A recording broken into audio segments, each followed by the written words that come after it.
Iran के सदर का हेलीकॉप्टर क्रैश नहीं हुआ बल्कि उसको क्रैश किया गया है। नाजरीन, माहिरीन के मुताबिक ये जो हेलीकॉप्टर था बेल 212, ये अमेरिकन मेड हेलीकॉप्टर है और ये दुनिया का सेफेस्ट हेलीकॉप्टर है। ये हेलीकॉप्टर क्रैश नहीं हो सकता। नाजरीन, माहिरीन के मुताबिक इस हेलीकॉप्टर में 2 इंजन होते हैं। अगर इसका एक इंजन बंद हो जाए तो ये दूसरे इंजन पर चलता है। अगर इसका दूसरा इंजन भी बंद हो जाए, एट अ टाइम दोनों इंजन बंद हो जाए, तो तब भी इस हेलीकॉप्टर के अंदर इतनी एबिलिटी होती है कि ये कोई सेफ पॉइंट देखकर खुद ब खुद लैंड हो सकता है। और नाजरीन, इस हेलीकॉप्टर को लैंड करने के लिए बड़ी जगह नहीं चाहिए होती। इस हेलीकॉप्टर को डिजाइन और बनाया इस तरीके से गया है कि अगर कोई हादसा पेश आने लगे, मौसम खराब हो जाए या किसी टेक्निकी खराबी की वजह से इसको लैंड करना हो, तो इसको छोटी से छोटी जगह पर भी लैंड किया जा सकता है।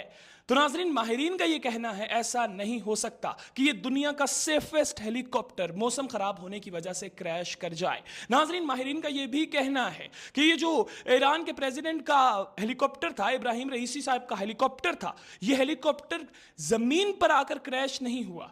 नाजरीन, माहिरीन का यह कहना है कि यह हेलीकॉप्टर आसमान में फटा है।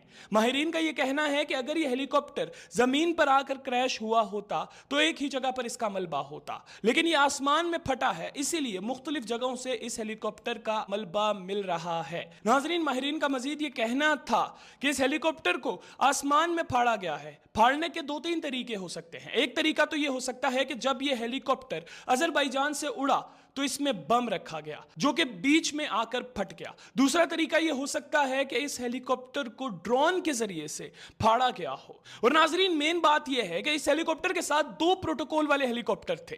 होता यह है कि जब आपके एक हेलीकॉप्टर के साथ 2 हेलीकॉप्टर प्रोटोकॉल के लिए होते हैं तो एक हेलीकॉप्टर आगे होता है और एक हेलीकॉप्टर पीछे होता है। तो नाजरीन, ऐसा कैसे हो सकता है कि इब्राहिम रईसी, ईरान के प्रेसिडेंट का हेलीकॉप्टर आसमान में फट गया, जो पीछे हेलीकॉप्टर था उसको भी नहीं पता चला और जो अगला हेलीकॉप्टर था उसको भी नहीं पता चला, और दोनों हेलीकॉप्टर अपनी मंजिल तक पहुंच गए। वो दोनों आम नॉर्मल हेलीकॉप्टर थे, जबकि ये जदीद हेलीकॉप्टर था। नाजरीन, अगर मौसम की वजह से क्रैश होना ही था तो उन दोनों हेलीकॉप्टर में से किसी एक हेलीकॉप्टर को क्रैश होना चाहिए था।